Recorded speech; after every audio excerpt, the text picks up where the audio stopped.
Let's investigate whether Australia's housing crisis is due to immigration.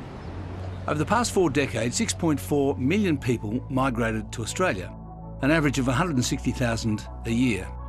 Now, as it happens, there were exactly 6.4 million houses and apartments built in those same 40 years. So long term, that looks fine. But there's more to it than that. Housing completions are fairly consistent, but immigration is more volatile. The last 2 years have seen 1 million people arrive, which is twice what was needed to make up for the COVID gap. And then there's natural increase, births minus deaths. And the births that matter happened 25 years ago because that's the age at which people start looking for a house.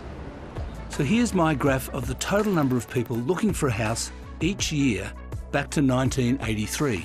It adds up to 10.7 million over 4 decades. And then you need to divide it by 2 to get housing demand, since it's roughly 2 people per house. And when I subtract that from annual housing completions, I get this.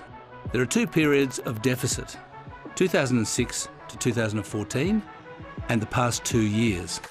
But the market is mostly in surplus, and the total surplus over 40 years is close to 1 million dwellings.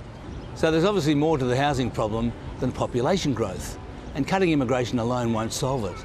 For example, there's the lowest housing approvals in a decade, NIMBYism, the absence of social housing, tax breaks for investors, easy loans sold on commission, Airbnb robbing the long-term rental market.